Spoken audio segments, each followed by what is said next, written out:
नमस्कार दोस्तों, मैं प्रिंस सैनी आपका स्वागत करता हूं हमारे चैनल लर्न एंड ग्रो में। आज हम बात करेंगे कार्नोट थ्योरम के बारे में। तो अकॉर्डिंग टू इस थ्योरम की अगर हम बात करें, ये कहती क्या है? ये कहती है कि अगर कोई भी इंजन है जो वर्क कर रहा है दो टेम्परेचर के बीच में, मान लीजिए T1 और T2 हम दो टेम्परेचर ले लेते हैं। T1 जो है हम टेम्परेचर ले लेते हैं कि ये सोर्स का टेम्परेचर है, और जो T2 जो है वो हम टेम्परेचर ले लेते हैं वो सिंक का टेम्परेचर है। यानी कि जो सोर्स है वो हॉट है और जो सिंक है वो कोल्ड है। तो ये इसके बीच में टेम्परेचर डिफरेंस है। तो T1 और T2 के बीच में कोई भी इंजन अगर काम कर रहा है तो उस इंजन की जो एफिशिएंसी होती है वो कभी भी ज्यादा नहीं हो सकती कार्नोट साइकिल से। तो ये कार्नोट थ्योरम के कहती है और इसके थ्रू हम प्रूव कर सकते हैं। दूसरा, जो एफिशिएंसी होती है कार्नोट इंजन की, वो इंडिपेंडेंट होती है नेचर ऑफ वर्किंग सब्सटेंस पे।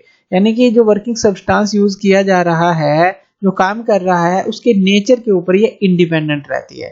तो पहले हम ये प्रूव करेंगे और इसकी एक ओवरव्यू लेंगे, इसकी डिस्कशन करेंगे किस तरह से इंडिपेंडेंट है नेचर ऑफ वर्किंग सब्सटेंस के।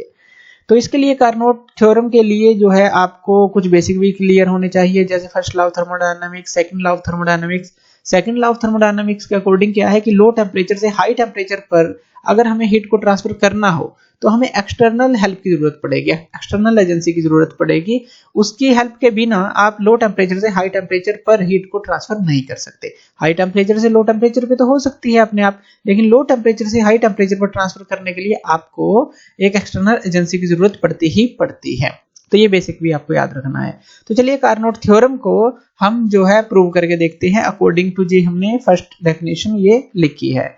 तो यहाँ पर हम ले लेते हैं एक सोर्स। तो ये हमने ले लिया, एक सोर्स ले लिया, और ये कितने टेम्परेचर पे है? ये T1 टेम्परेचर पे हमने ले लिया। दूसरा हमने ले लिया एक सिंक ले लिया, और ये जो सिंक है ये कितने टेम्परेचर पे है? ये T2 टेम्परेचर पे है। अब यहाँ पर हम जो है एक कॉम्बिनेशन बनाएंगे। एक तो हम ले लेंगे एक इरिवर्सिबल इंजन। इरिवर्सिबल इंजन मतलब कि यहाँ पर हम ये हीट इंजन ले रहे हैं। हीट इंजन क्या होता है? वो सोर्स से हीट लेता है और हमें वर्क डन देता है। और दूसरा हम ले लेते हैं रिवर्सिबल कार्नोट इंजन। तो इसको हम, ये रिवर्सिबल कार्नोट इंजन है तो हम इसको लिख देते हैं ये रिवर्सिबल है, और कार्नोट इंजन हमने यहाँ पे लिख दिया। ये जो है एज ए रेफ्रिजरेटर काम करेगा, यानी कि जिसके ऊपर हमें काम करना पड़ेगा। तो ये सिंक से, लो टेम्परेचर सिंक से हीट लेगा और सोर्स की तरफ भेजेगा। तो ये रेफ्रिजरेटर का काम होता है, या कहीं की सराउंडिंग को वो देता है, जैसे रेफ्रिजरेटर काम करता है। तो लो टेम्परेचर से वो निकालता है हीट को, रेफ्रिजरेटर। और हीट इंजन को जो है हम सोर्स से हीट लेते हैं और ये हमें काम देता है। तो इनको हम देख लेते हैं।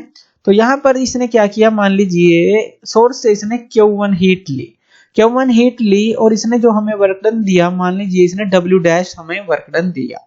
अब Q1 हीट ली, W डैश वर्क डन दिया, और जो रिमेनिंग था, रिमेनिंग यानी कि Q1 माइनस जो W डैश था इसने सिंक को दे दिया। यही होगा, Q1 हीट ली, वर्क डन W डैश दिया, और जो बचा यानी कि Q1 माइनस W डैश, क्योंकि पूरी हीट को वर्क में आप कन्वर्ट नहीं कर सकते, कुछ ना कुछ लॉस होता ही है। तो Q1 में से W डैश को माइनस किया, जितना भी बचा सिंक को वो ट्रांसफर कर दिया गया। अब यहाँ पर रेफ्रिजरेटर है, रेफ्रिजरेटर के ऊपर हमें वर्क करना पड़ता है, यानी कि हमें वर्क इसको देना पड़ता है। मान लीजिए W जो है आपने इसको वर्क डन दिया, और इसने सेम अमाउंट ऑफ हीट जो, यानी कि जितने इसने यहाँ से सोर्स से ली थी Q1, उतनी ही इसने ट्रांसफर कर दी Q1 सोर्स को। सेम अमाउंट Q1 और ये भी Q1, यानी कि दोनों इक्वल हैं। यानी कि आपने वर्क डन किया और इसने Q1 अमाउंट ऑफ हीट जो है यहाँ पर ट्रांसफर कर दी, आपने इसके ऊपर वर्क डन किया। अब यानी कि जो इसने सिंक से निकाली है वो कितने निकाली है, जो रिमेनिंग बची हमारे पास वो कितनी बची? Q1 माइनस जो W है, W वर्क डन किया, Q1 आपने ट्रांसफर कर दी, यानी कि जो Q1 जो है माइनस W जितना वर्क डन किया, ये जो है हमने यहाँ से इसका मतलब निकाली होगी, रिमेनिंग रह गई जो यहाँ पर सिंक के पास यहाँ से ली और ऊपर ट्रांसफर कर दी वर्क डन जब हमने इसको दिया। तो एज ए रेफ्रिजरेटर इसने काम किया। अब यहाँ पर देखिए, अगर हम एक यहाँ पर कंसीडरेशन लें, कंसीडरेशन क्या लें कि जो एफिशिएंसी है इरिवर्सिबल इंजन की, यानी कि जो हीट इंजन है, अगर इसकी एफिशिएंसी हम ज्यादा ले लें इस रिवर्सिबल कार्नोट इंजन से, यानी कि ये कार्नोट इंजन जो है रिवर्सिबल, इससे ज्यादा ले लें। ये अब अगर इस तरह से हम माने, ये मान क्यों रहे हैं? ताकि हम इसको रॉन्ग प्रूव कर सके और हमें ये पता चल जाए कि किसी भी इंजन की एफिशिएंसी कार्नोट इंजन से ज्यादा नहीं होती। तो इसलिए हमने इस इरिवर्सिबल इंजन की, हीट इंजन की एफिशिएंसी को ज्यादा मान लिया कि रिवर्सिबल कार्नोट इंजन की एफिशिएंसी से ये ज्यादा है। अब जो एफिशिएंसी होती है उसका जो फॉर्मूला क्या होता है हमारा, वो होता है W bye Q1। W bye Q1 होता है, यानी कि work done by the cycle, और जो हीट एब्जॉर्ब है वो होता है Q1। तो ये एफिशिएंसी का फॉर्मूला होता है। अगर एफिशिएंसी जो हमारा इरिवर्सिबल इंजन है उसकी ज्यादा है तो वर्क डन भी जो इसका ज्यादा होगा, यानी कि इसका ये वर्क डन कितना है, W डैश है, तो W डैश भी इससे ज्यादा होगा जो इसका रिवर्स जो हमारा कार्नोट इंजन है इसका वर्क डन है, यानी कि इसका वर्क डन इससे ज्यादा हो गया अकॉर्डिंग टू जो हमारा फॉर्मूला है एफिशिएंसी का। ये भी हम पीछे डिस्कस कर चुके हैं जो कार्नोट इंजन के अंदर, कार्नोट साइकिल के अंदर, तो वर्क डन इसका ज्यादा हो गया। अब एक चीज यहाँ पे ध्यान देनी है, अगर इसका वर्क डन ज्यादा है, यानी कि ये इसने जितनी हीट ली और इसने वर्क डन ज्यादा दिया एक तरह से, यानी कि यहाँ पर ये जो क्वांटिटी आई हमारी एक तरह से कम आई, क्योंकि एफिशिएंसी हम इसकी ज्यादा मान रहे हैं, तो यहाँ पे ये क्वांटिटी जो है कम आई, बचकर कम आई, क्योंकि इसने बहुत अच्छा वर्क डन हमें दिया। लेकिन यहाँ पर जो क्या है, अगर इस क्वांटिटी को हम मान लेते हैं कि ये जो है यहाँ पे काफी कम आई और ये यहाँ पे ज्यादा है जो यहाँ पे, क्योंकि अब इसको इतने ही सेम अमाउंट हीट ऊपर देनी है तो यहाँ से तो इसको ज्यादा लेनी पड़ेगी, यानी कि ये जो क्वांटिटी है यहाँ से इसने ज्यादा निकाली और यहाँ पर कम आई। तो यहाँ पर अगर हम कहें कि जो Q1 माइनस W है जो कि इस रेफ्रिजरेटर ने या रिवर्स कार्नोट इंजन ने यहाँ से निकाली, वो ज्यादा है किससे, Q1 माइनस W डैश से, Q1 माइनस W डैश से, ऐसा आप कह सकते हैं, क्योंकि इसकी एफिशिएंसी ज्यादा है तो यहाँ पे एक कम चीज छोड़ेगा और यहाँ पे एफिशिएंसी कम है तो यहाँ पे ज्यादा उसको वो लेगा। वर्क डन जो है हमारा ये लेस है, लेस वर्क डन है इससे, अगर हमने ये माना है तो ये क्वांटिटी जो है ज्यादा बनेगी एक तरह से देखें तो Q1 minus W greater than Q1 minus W dash यहाँ पर बनेगी। अगर हम टोटल हीट एक्सट्रैक्शन की बात करें कि कितनी जो टोटल हीट एक्सट्रैक्ट हुई है, यानी कि यहाँ से इस तरह से ये जो एक्सट्रैक्ट की है इसने और जो सिंक पे गई है और यहाँ सिंक से इसने एक्सट्रैक्ट की है, क्योंकि यहाँ तो वर्क डन मिला, यहाँ पर इसने छोड़ दी और यहाँ पे हमने वर्क डन किया, यहाँ से इसने ले ली। तो यानी कि ये जो है अब हमारा Q1 माइनस W बड़ा है, ज्यादा है, तो इसमें से माइनस कर देंगे ये चीज, Q1 माइनस W डैश है तो ये प्लस का W डैश हो जाएगा, यही होगी हमारे पास। यानी कि यहाँ पे अगर Q1 से Q1 कैंसिल आउट हो जाएगा, प्लस का W डैश है और माइनस का W है, तो ये क्या हो जाएगा, W डैश माइनस W के बराबर आ गई। यानी कि ये जो है हमारे पास नेट जो हीट एक्सट्रैक्ट की गई है पूरी साइकिल के अंदर, यानी कि इन दोनों को अगर हम मिलाएं तो इतनी की गई है, W डैश माइनस W की गई है पूरी साइकिल के अंदर। अब इसके अंदर देखिए W डैश माइनस W का क्या मतलब है, W डैश ये माइनस W, ये दोनों हीट बराबर हमने ली।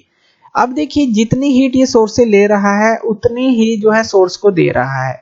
अगर हम एक तरह की साइकिल देखें, अब यहाँ पर मान लीजिए ये सोर्स है और यहाँ पर ये सिंक है, ये सिंक हमने ले लिया और ये सोर्स ले लिया, ये सोर्स ले लिया हमने, यहाँ पर ये इरिवर्सिबल ले रखा है और ये जो है रिवर्सिबल यानी कि कार्नोट इंजन ले रखा है इस तरह से। अब यहाँ पर अगर हम क्या करें, इसने इतनी हीट ली Q1 और यहाँ पर उतनी ही हीट Q1 दे रहा है। अगर हम यहाँ से सोर्स को हटा दें, इस सोर्स को हम जो है हटा देते हैं यहाँ से, तो इसमें तो कोई फर्क ही नहीं पड़ना चाहिए, क्योंकि अगर हम इसको इससे जोड़ दें, इसको इससे जोड़ दें कि इसने Q1 हीट ली और ये यहाँ पर बाकी जो भी चीज एक्स्ट्रा यहाँ पे छोड़ रहा है और यहाँ से ले रहा है, तो ये साइकिल तो सिंक के साथ ही चलती रहेगी, इसको सोर्स की तो जरूरत है ही नहीं अगर यहाँ पर देखें तो। लेकिन ये होता नहीं है कि जहां पर टेम्परेचर डिफरेंस के बिना कोई इंजन काम कर सके, जैसा कि हमने सेकंड लॉ ऑफ थर्मोडायनामिक्स में पढ़ा था कि जो है हमारे पास एक सोर्स और एक सिंक होना जरूरी है, तभी जो है कोई इंजन काम करता है। तो इसी तरह से यहाँ पर तो अगर हम सोर्स को हटा दें तो ये Q1 और इसको इससे जोड़ दें तो ये तो साइकिल अपने आप ही चलती रहेगी और विद सिंक के चलती रहेगी, सोर्स की हमें जरूरत ही नहीं है, जो कि हमारा अगेंस्ट है सेकंड लॉ ऑफ थर्मोडायनामिक्स के। तो इसलिए जो ये चीज हमने मानी थी कि ये जो एफिशिएंसी है इरिवर्सिबल इंजन की वो ज्यादा है जो हमारी कार्नोट इंजन से, तो ये रॉन्ग हो गया, ये कंसेप्ट हमने जो माना ये रॉन्ग हो गया। तो इससे हमें पता चलता है कि कभी भी किसी भी रिवर्सिबल जो इंजन है उसकी एफिशिएंसी जो है कार्नोट साइकिल से, कार्नोट इंजन से कभी भी ज्यादा नहीं होती, ग्रेटर नहीं हो सकती। तो यहां पर हमने ये देखा। अगर हम दूसरे पॉइंट की बात करें, जो दूसरा पॉइंट था हमारे पास, efficiency of Carnot engine is independent of the nature of the working substance. तो ये कैसे है? अब देखिए हमारे पास जब आप एफिशिएंसी को निकालते हैं तो ये आपके पास टर्म आती है Q2 by Q1 और जो T2 by T1, ये टर्म आती है, ये फॉर्मूला निकलता है। यहाँ पर देखिए हीट की और टेम्परेचर की बात की गई है, नेचर ऑफ वर्किंग सब्सटेंस की बात की ही नहीं गई। इसी तरह से अगर एफिशिएंसी की बात कर ले, वो क्या होता है 1 माइनस T2 by T1 आ जाता है। यहाँ पर भी जो एफिशिएंसी है वो टेम्परेचर के ऊपर ही डिपेंडेंट दिखाई गई है, नेचर ऑफ वर्किंग सब्सटेंस की तो बात की ही नहीं गई। तो यहाँ से आप साफ कह सकते हैं कि जो एफिशिएंसी होती है कार्नोट इंजन की, वो इंडिपेंडेंट होती है नेचर ऑफ वर्किंग सब्सटेंस के। तो ये दोनों चीजें जो हैं आप प्रूव कर सकते हैं इस डिस्कशन के थ्रू। और जो हमने अभी ये प्रूव करके देखा पूरा कि ये सोर्स नहीं होगा, तो यहाँ पर जो हमारे एफिशिएंसी है कभी भी किसी भी इंजन की रिवर्स कार्नोट इंजन से ज्यादा नहीं होती। तो ये थी हमारी कार्नोट थ्योरम। तो थैंक यू वीडियो देखने के लिए, और इसी तरह की वीडियोस के लिए आप हमारे चैनल लर्न एंड ग्रो पे हमें सब्सक्राइब कर सकते हैं। धन्यवाद।